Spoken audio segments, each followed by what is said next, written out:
The grand chamber of the Valtari imperial palace gleamed with a cold, metallic perfection that mirrored the Empire's technological supremacy. Crystalline chandeliers cast prismatic light across the gathered nobility, their expressions a mixture of curiosity and disdain as they observed the Terran delegation. Princess Lyra stood tall among them, her royal combat armor glinting with embedded energy nodes, a masterpiece of Valtari engineering that had cost more than an entire Terran starship. Captain Jax of the Terran Federation maintained a neutral expression as he surveyed the opulent surroundings. His weathered face revealed little, though his eyes missed nothing. The Valtari nobles whispered among themselves, making little effort to hide their contempt for the human visitors. The negotiations over disputed territories and resources had reached a stalemate, tensions simmering just beneath the veneer of diplomatic courtesy. "Perhaps," announced Lord Therix, the aging Imperial Minister of Protocol, "it is time to honor the ancient traditions of Valtari. When words fail, understanding may be found in the arena of truth." A murmur of approval rippled through the gathered nobles. Princess Lyra stepped forward, her chin raised in challenge. "I will represent the Empire," she declared, her voice resonating with pride. "Let the Terrans select their champion for a friendly demonstration of martial prowess." Without hesitation, Captain Jax stepped forward. "I accept the honor," he said simply. Lyra's lips curled into a barely concealed smile of satisfaction. The human diplomat was tall but unimpressive in his simple gray uniform. No visible augmentations, no energy weapons, just a calm demeanor that she mistook for resignation. The arena of truth lay at the heart of the palace, a circular platform surrounded by tiered seating. Nobles and officials filed in, taking their places with ceremonial precision. Ambassadors from a dozen species leaned forward in anticipation. The outcome of this friendly demonstration would inevitably influence the diplomatic balance. Princess Lyra emerged from the preparation chamber to thunderous applause. Her combat armor had been activated to its full glory, pulsing with blue-white energy fields, each plate articulating with perfect synchronicity as she moved. The crown jewel of Valtari military technology, it enhanced her strength, speed, and reflexes while projecting an impenetrable energy shield. She carried a ceremonial energy blade that hummed with destructive potential. When Captain Jax entered from the opposite side, a wave of laughter swept through the Valtari section of the audience. He wore only a simple black combat suit, no armor, no energy shield. In his hands, he carried what appeared to be two wooden sticks connected by a short chain. Nunchucks, an ancient human weapon that looked absurdly primitive compared to Lyra's technological marvel. Lyra's laughter rang loudest of all. "The Terran representative brings a child's toy to a warrior's duel," she called out, her voice amplified for all to hear. "Perhaps we should find you a proper weapon, Captain, before you embarrass yourself further."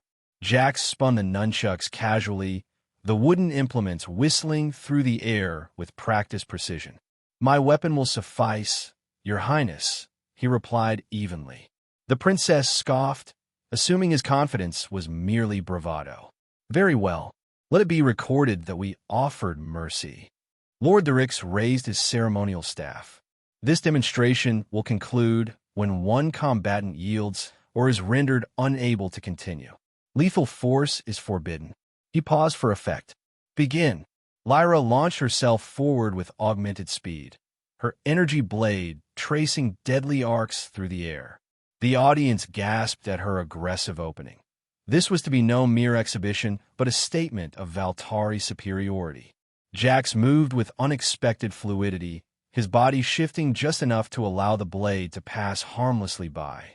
He made no attempt to counterattack, instead using the nunchucks to redirect the momentum of her strikes, creating space between them. Frustration flickered across Lyra's face. She increased the intensity of her assault, the energy shield around her flaring brighter as it channeled more power. "Fight back, human," she demanded between strikes. "I am," Jax replied calmly, continuing his evasive movements. What the princess failed to recognize was that Jax was studying her. Each defensive maneuver allowed him to observe the energy fluctuations in her shield, the response patterns of her armor, the microsecond delays between her neural commands and the armor's execution. His trained eye identified the resonance nodes where the energy fields intersected, the vulnerable junctions where armor plates connected. After 53 seconds of this dance, Jax suddenly shifted from defense to offense. His movements became a blur of precision. The nunchuck struck specific points on Lyra's armor, not with brute force, but with precisely calibrated impact at exact resonance frequencies. Each strike landed with mathematical precision on connection points, sensor arrays, and power distribution nodes. The princess's confident expression transformed into confusion, then alarm. Her shield fluctuated, sections failing in cascading sequence. She attempted to compensate, but Jax was already targeting the secondary systems. The audience fell silent as the impossible unfolded before them. At exactly 1 minute and 4 seconds from the duel's commencement, Lyra's shield collapsed entirely. 2 seconds later, the principal power coupling of her armor failed, causing a cascade shutdown. The magnificent armor, symbol of Valtari technological supremacy, fell apart in pieces around her, leaving the princess standing in her undersuit, surrounded by the scattered remnants of her invincible protection. She stared at Jax in disbelief, then at the pieces of her armor littering the arena floor. Her pride had shattered along with her shield. Without a word, she turned and stormed from the arena, leaving a deafening silence in her wake. The High Council chamber of the Valtari Empire had never witnessed such heated debate. Elder counselors pounded the ancient stone tables, their voices raised in anger and alarm. "This human made a mockery of our greatest technology," roared Counselor Drax, his ceremonial armor clattering as he gestured dramatically. "We should expel the entire delegation immediately." "And then what?" countered the ancient Counselor Vela, her voice soft but cutting through the chaos like a blade. "Pretend this demonstration never happened?" The representatives of 12 systems witnessed our princess defeated by a human with wooden sticks. "We cannot erase that reality." High Admiral Sorix, commander of the Imperial fleet, nodded gravely. "Counselor Vela speaks wisdom. The Terrans have revealed capabilities we drastically underestimated. This Captain Jax did not employ stolen technology or trickery. He simply observed what was in plain sight and exploited weaknesses we were too arrogant to address." Princess Lyra stood at the center of this storm, her face impassive despite the humiliation burning within her. She had changed from her ruined undersuit to formal attire, but no outfit could mask the damage to her reputation. "The princess will continue the negotiations with this Captain Jax," declared Emperor Torin, Lyra's father, his tone allowing no argument. "She will learn what she can of Terran tactical thinking. Consider it both penance and opportunity." Lyra bit back her protest. She knew her father's decree was the only thing saving her from complete disgrace. "As the Emperor commands," she replied with a stiff bow. Later that evening, she sat in her private reception chamber, awaiting the human's arrival. Her fingers drummed impatiently on the crystalline table, her thoughts a turbulent mix of anger and curiosity. When Jax was finally announced and entered, she did not rise to greet him. "I'm surprised you agreed to meet privately," Jax said, taking the seat opposite her without waiting for permission, a subtle assertion of equality that did not go unnoticed. "I was ordered to," Lyra replied bluntly. "My father believes I have much to learn from you." She leaned forward, eyes narrowing. "How did you do it?" "Our shield technology specifications are among our most guarded secrets." Jax smiled slightly. "No secrets were stolen, Your Highness. Your military conducts public demonstrations of your technology frequently. Your scientists publish theoretical papers on shield harmonics. Your nobles wear scaled-down versions of military tech as fashion statements." He spread his hands. "I simply observed, analyzed patterns, and identified structural vulnerabilities based on fundamental physical principles." "And the nunchucks?" she asked, unable to hide her curiosity. "An ancient weapon that teaches its wielder about energy flow, precision, and control," Jax explained. Not a bludgeon of brute force, but a conductor of energy, both external and internal. He produced them from his side, placing them on the table between them. Would you like to hold them? Lyra hesitated, then reached for the wooden implements. They were heavier than they looked, the balance perfect, the wood worn smooth from years of use. They seemed so primitive. Sometimes the oldest tools teach the most valuable lessons, Jax replied. Your shield technology relies on predictable energy patterns. When those patterns are disrupted at precisely the right points, the entire system fails. Reluctant respect began to form in Lyra's mind. This human was not the simple diplomat she had assumed. There was depth to his thinking, layers of strategy beneath his calm exterior. Their conversation was interrupted by an urgent communication. A palace official's hologram appeared above Lyra's wrist device. Your Highness, we've received a distress signal from Xylo's outpost. The transmission was fragmented, but they reported an unidentified entity before communication was lost. Lyra frowned. Xylo's outpost was a joint research station in disputed territory, where Valtari and Terran scientists reluctantly collaborated on shared projects, a previous diplomatic concession. Prepare a briefing for the High Council immediately, she ordered. The official bowed and disappeared. Your people are at that outpost too? Lyra said to Jax. I presume you'll want involvement in any response. More than want, Princess. I'll insist upon it. The High Council meeting was contentious. Some advocated sending a full battle fleet. Others suggested abandoning the outpost as insignificant. Lyra, seeing an opportunity to restore her standing, stepped forward.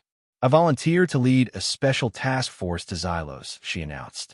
A small, agile team can assess the situation without provoking potential aggression.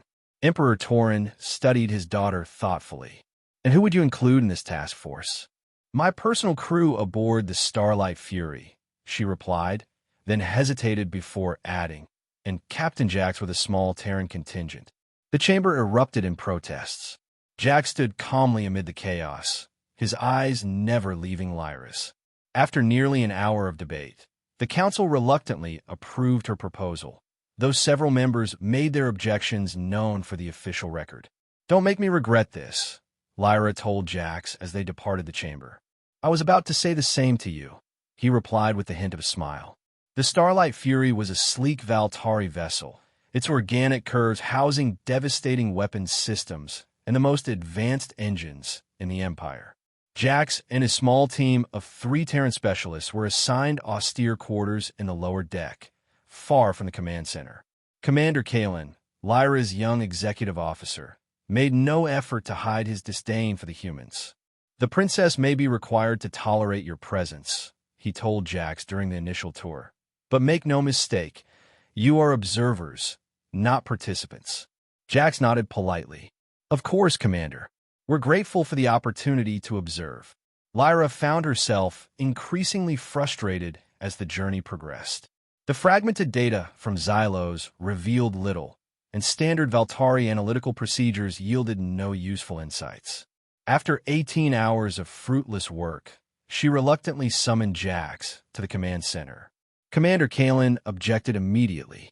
Your Highness, allowing non-Valtari access to command systems violates at least 7 security protocols.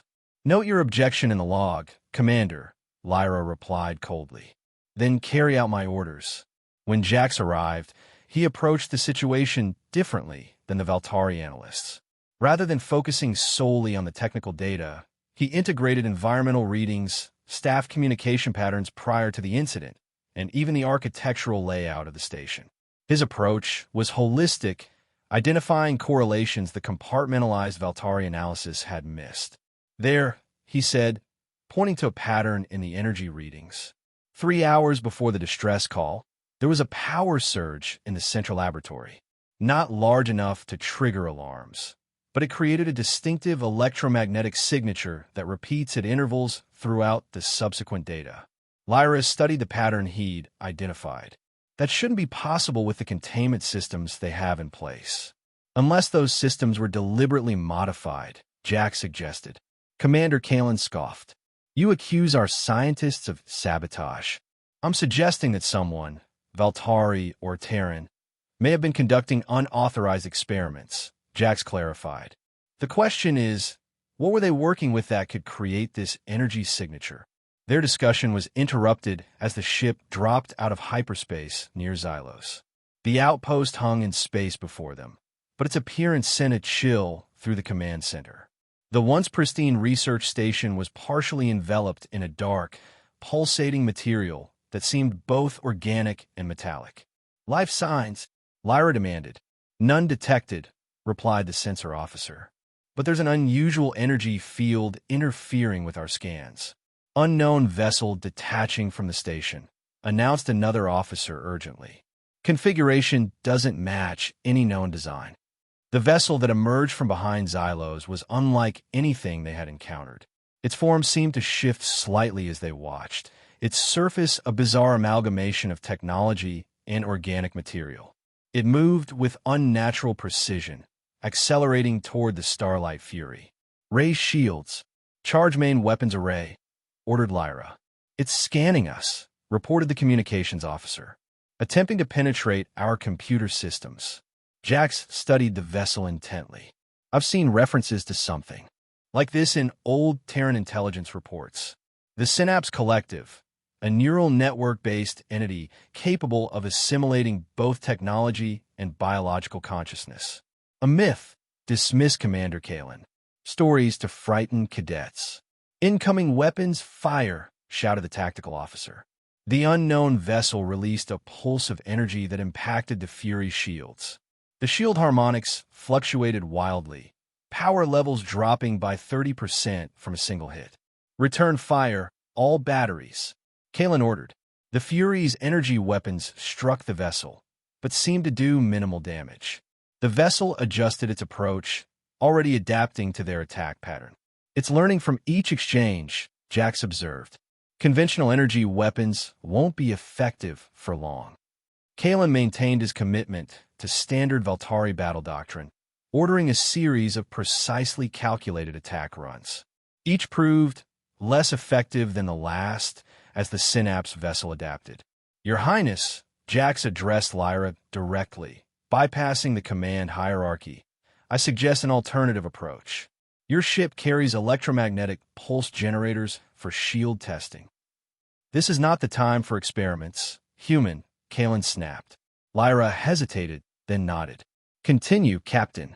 "A low-intensity EMP might temporarily disrupt their neural network. Follow immediately with physical projectiles, kinetic weapons targeting the structural joints I'm identifying now."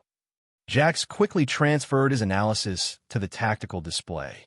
"Valtari warships don't carry primitive ballistic weapons," Kalen objected. "The maintenance rail system for exterior repairs can be repurposed," Lyra realized, seeing Jax's strategy. "Engineering, reconfigure the maintenance rails for kinetic projectile delivery. Tactical, prepare the shield harmonics testing array for EMP deployment." Kalen looked stunned at her acceptance of Jax's unorthodox plan, but carried out the orders professionally. The adapted strategy worked brilliantly. The low-level EMP caused the Synapse vessel to falter momentarily, its adaptive capabilities temporarily scrambled. The kinetic projectiles, essentially maintenance components accelerated to high velocity, struck the weakened joints Jax had identified. The vessel shuddered, parts of its strange surface disintegrating. It retreated hastily toward Xylo's outpost, trailing debris. "Damage assessment indicates we disrupted approximately 40% of its operational capacity," reported the tactical officer, unable to keep the surprise from her voice. Lyra looked at Jax with newfound respect. "Your strategy saved us from significant damage." Commander Kalen remained silent, his expression troubled not just by the effectiveness of Jax's tactics, but by something else entirely, something that made him avoid meeting Lyra's eyes. "We need to board that station," Jax said quietly. "Whatever this Synapse Collective is, it's only going to get stronger the more technology it assimilates." Lyra nodded. "Prepare a boarding team. Commander Kalen, you'll accompany us." "Your Highness, regulations forbid," Kalen began. "This is no longer about regulations," Lyra cut him off. This is about survival. The boarding team consisted of Lyra, Jax, Kalen, and 8 elite Valtari soldiers, along with 2 of Jax's Terran specialists. They crossed to Xylos in an armored shuttle, maintaining communication silence as they approached an apparently uncompromised docking bay. The interior of the station was a nightmarish transformation of the once pristine research facility. Corridors were lined with the same black, pulsating material they had observed from outside. Lighting systems flickered erratically, and environmental systems emitted strange, discordant hums. The material appears to be integrating with the station's systems, observed one of Jax's specialists, Dr. Alara Voss, scanning with a handheld device. It's not just covering surfaces, it's interfacing with technology at a molecular level. They encountered their first Synapse drone in the main corridor leading to the central laboratory. It had once been a maintenance robot, but now resembled a nightmarish hybrid of machine and organic matter. It skittered toward them with unnatural speed. Kalen fired his energy pistol, striking the drone directly. The creature seemed to absorb the energy, growing more agitated. Jax stepped forward, nunchucks in hand. With 3 precise strikes, he disabled the drone's primary motor functions and sensory array. It collapsed in a heap of twitching components. Energy weapons are ineffective, Jax explained. Physical disruption of key junctions is still our best option. They fought their way deeper into the station, encountering more drones and increasingly disturbing evidence of the collective's assimilation process. In one laboratory, they found equipment that had been completely transformed, now producing more of the black material that spread. Throughout the station, "We're receiving a weak transmission," announced one of the Valtari soldiers, adjusting his communication device. "Coming from the secondary life support hub. It's using an emergency Valtari frequency." They diverted toward the life support hub, fighting through several more drones. Inside, they found a barricaded area where 15 survivors, a mix of Valtari and Terran researchers, had taken refuge. The survivors were exhausted and terrified, but physically unharmed. "Thank the ancients you've come," said a Valtari scientist, Chief Researcher Nalia. "We thought we were going to die here." "What happened?" Lyra demanded. "It was the artifact," explained another survivor, a Terran scientist named Dr. Marcus Way. "The one from Sublevel 3. Jax and Lyra exchanged glances. "What artifact?" they asked simultaneously. The story emerged in fragments as they escorted the survivors back toward the shuttle. Beneath Xylos Outpost's public research facilities lay a classified laboratory where a team had been studying an ancient technological artifact recovered from a dead world. The artifact, believed to be a power source of immense capacity, was officially listed as a theoretical energy research project. In reality, it was a weapon of devastating potential created by a long-extinct civilization. "We were ordered to activate it," Nalia admitted. Director Vorn received instructions directly from the High Council.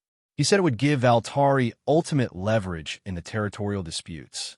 "Which council member issued these orders?" Lyra asked, her voice tight with controlled anger. Nalia hesitated. "Counselor Zoran." He communicated directly with Director Vorn. Commander Kalen flinched visibly at the name. Zoran was his mentor and patron, the man who had secured his prestigious position on Princess Lyra's command crew. The activation sequence triggered an energy pulse unlike anything we'd recorded, Dr. Way continued. Hours later, we detected the first signs of the collective. It appeared to be drawn to the artifact's energy signature. As they approached the shuttle bay, they received an urgent communication from the Starlight Fury. Multiple Synapse vessels had emerged from behind Xylos' moon. The Fury was maintaining position, but would soon be outnumbered. "We need to move quickly," Lyra ordered. "Get the survivors aboard the shuttle." As they rushed to evacuate, Kalen received a private communication on his secured channel. Jax, ever observant, noticed the commander's expression harden as he listened to the message. "Your Highness," Kalen said stiffly once the communication ended, "I've received updated orders from Counselor Zoran. We are to retrieve the artifact before departing and ensure no evidence of the classified project leaves this station." "And the survivors?" Lyra asked coldly. Kalen's silence was answer enough.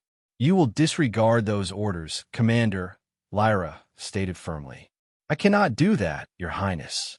Kalen raised his weapon, pointing it not at Lyra, but at Jax. The human has compromised your judgment.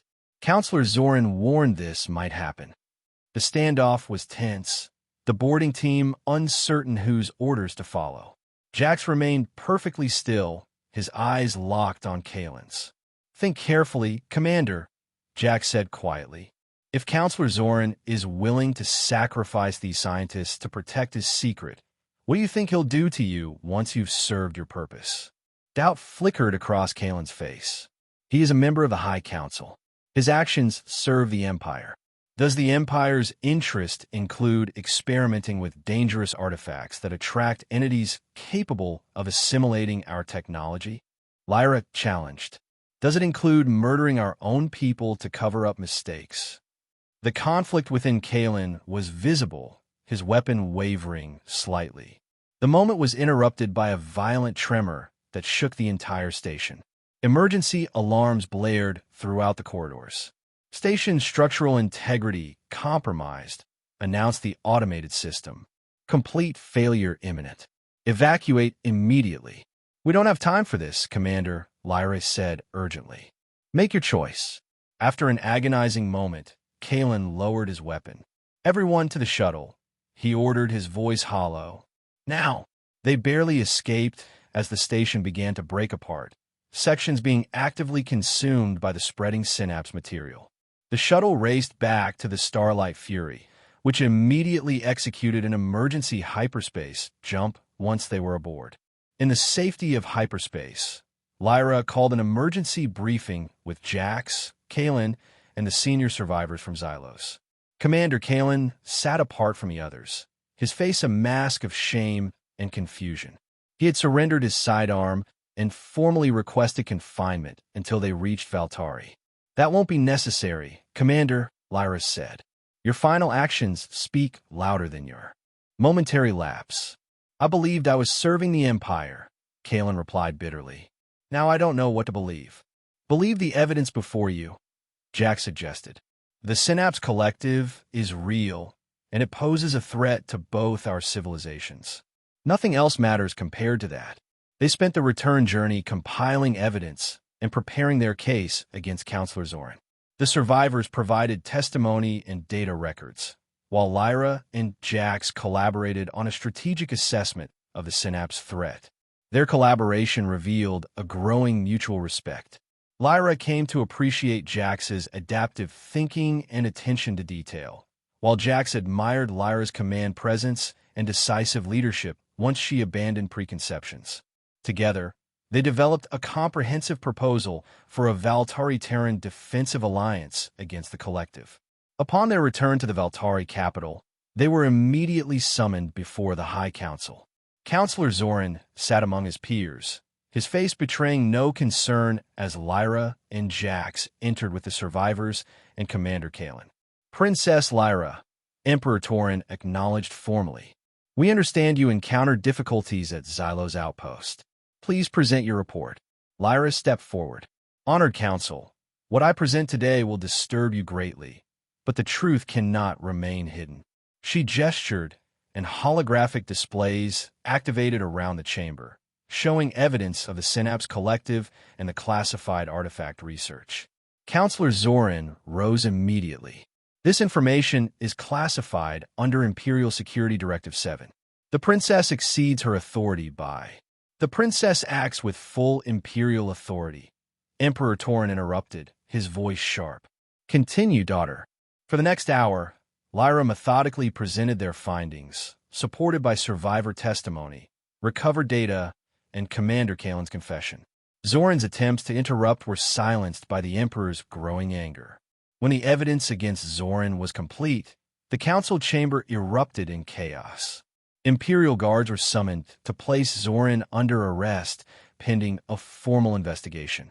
His protests fell on deaf ears as the magnitude of his betrayal became clear. With Zoran removed, Lyra moved to the next phase of her presentation. Honored Council, The Synapse Collective represents a threat unlike any we have faced. It learns from every encounter, adapts to our technology, and grows stronger with each assimilation. Neither the Valtari Empire nor the Terran Federation can stand against it alone. She gestured to Jax, inviting him to join her before the council. The symbolism was not lost on anyone present. A Valtari princess and a Terran captain standing as equals. I have prepared a proposal for a comprehensive defensive alliance with the Terran Federation, Lyra continued. Captain Jax has collaborated on this proposal and will present it to his government with his full endorsement. The council's response was mixed. Old prejudices and suspicions did not disappear overnight. But the evidence of the Synapse threat was undeniable, and the effectiveness of combined Valtari-Terran tactics against it was compelling. Emperor Torin rose from his throne, approaching his daughter and Jax. When you first stood in this chamber, Captain, my daughter mocked your primitive weapon. Today, you both stand before us as architects of a new future. He turned to the council. I call for a vote on the proposed alliance. The debate lasted for hours, passions running high on both sides. In the end, the vote narrowly approved the alliance, with Emperor Torin casting the deciding vote in favor. Provisional arrangements were made for immediate joint operations against known Synapse incursions, pending formal ratification by both governments. 3 weeks later, Lyra stood on the command deck of the newly commissioned Alliance vessel, Concordant Dawn.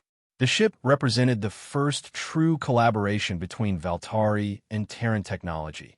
Valtari energy systems and shields complemented by Terran adaptive systems and tactical flexibility. Jax joined her at the viewport, watching as the combined fleet assembled in high orbit. Impressive, isn't it? He remarked. 6 weeks ago, our people were on the brink of conflict. Now we're preparing to fight together. The collective may have done us a favor, Lyra admitted. Without that threat, we might never have recognized the value in our differences. Speaking of differences, Jax said with a slight smile, I've been meaning to ask if you've practiced with those nunchucks I gave you. Lyra smiled. Every day, though I still prefer my energy blade for actual combat. A wise warrior uses every tool available, Jax replied, just as a wise leader recognizes strength in unexpected places. The tactical officer interrupted their conversation. Your Highness, Captain, we're receiving the final fleet coordination reports. All vessels report ready status. Lyra and Jax exchanged a glance of mutual understanding before turning to the holographic display showing the assembled fleet. Valtari and Terran ships arranged in formation, preparing to depart for the first confirmed Synapse stronghold.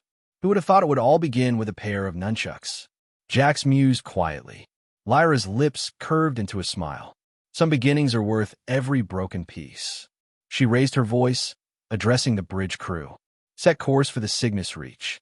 The Concordant Dawn will lead the way. As the massive ship moved forward, leading the combined fleet into hyperspace, Lyra reflected on how completely her worldview had changed.